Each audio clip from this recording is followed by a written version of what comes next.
Hello guys, আমি Deep and welcome back to my channel Deep exclusive. So এখন আমি এই ভিডিওর মধ্যে বেশ কয়েকটা লেটেস্ট আপডেট কিনে কথা বলবো। জিদ্দার বুমেরাংকে নিয়েও কিন্তু একটা এক্সক্লুসিভ আপডেট দেবো এই ভিডিওর মধ্যে। সো সবার প্রথমে যদি আসি রামায়ণাকে নিয়ে, সো রামায়ণা একটা কিন্তু বিরাট বড় প্রজেক্ট কিন্তু হচ্ছে, যার মেন লিড কাস্টে কিন্তু থাকছে হচ্ছে আমাদের মেগাস্টার ইয়াশ এবং রণবীর কাপুর এবং সাই পল্লবী এবং আরও কিন্তু কাস্টিং লেভেলে একটা বিরাট কিন্তু চমক থাকতে চলেছে।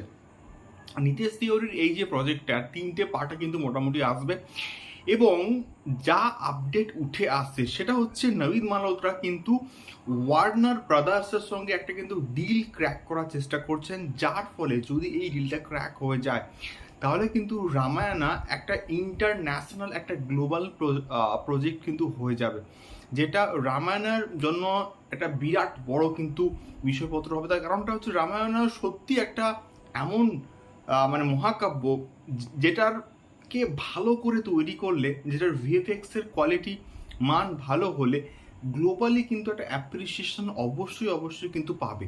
এবার দেখা যাক এই ক্র্যাকটা হয় কি না, এটাই কিন্তু দেখার মতো বিষয়পত্র হতে চলেছে। দ্বিতীয়ত আমি যদি আসি জিদ্দাকে নিয়ে এবং বুমেরাংকে নিয়ে, এসো বুমেরাং এর অফিসিয়াল টিজারটা একটা ঐতিহাসিক রেকর্ড কিন্তু করলো। এবং এই রেকর্ডটা কি? এই রেকর্ডটা হচ্ছে বুমেরাংয়ের অফিসিয়াল টিজার গত 36 ঘন্টা ধরে কিন্তু ট্রেন্ডিংয়ে আছে এবং এটা ইউটিউব জাস্ট কাঁপাচ্ছে। এবং শুধুমাত্র ট্রেন্ডিংয়ে নয়, এটা 1 নম্বরে কিন্তু ট্রেন্ডিং আছে, মানে রীতিমতো একটা বিরাট লেভেলের কিন্তু রেকর্ড, যে রেকর্ডটা আগে কিন্তু কোনো বাংলা সিনেমা কিন্তু করতে পারেনি, যে 1 নম্বরে টানা 36 ঘন্টা। আমি যখন পার্টিকুলার ভিডিওটা করছি ঠিক সন্ধ্যেবেলা 9টার দিকে, তখনও কিন্তু এটা 1 নম্বরে কিন্তু ট্রেন্ডিংয়ে রয়েছে। এটাও একটা ট্রিমেন্টাস লেভেলের রেকর্ড, প্রায় 300 কাছাকাছি কিন্তু মোটামুটি ভিউজ গেন করে ফেলেছে। দেখা যাক এটা আর কতক্ষণ ট্রেন্ডিংয়ে থাকতে পারে। এটাও একটা কিন্তু বিরাট লেভেলের রেকর্ড, যেটা কিন্তু জিদ্দার বুমেরাং কিন্তু করে ফেলেছে এখনো অবধি।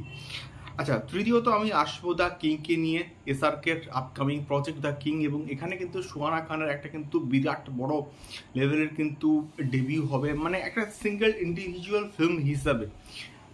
মানে অলরেডি কিন্তু তার ডেবিউ হয়ে গেছে এবং সেখানে তার পারফরমেন্স কিন্তু অতীব জঘন্য ছিল। তো সেই দিক থেকে দেখলে এটার কিন্তু বাজেট প্রায় কিন্তু হচ্ছে 200 কোটি টাকা, মানে একটা হিউজ লেভেলের কিন্তু বাজেট থাকতে চলেছে।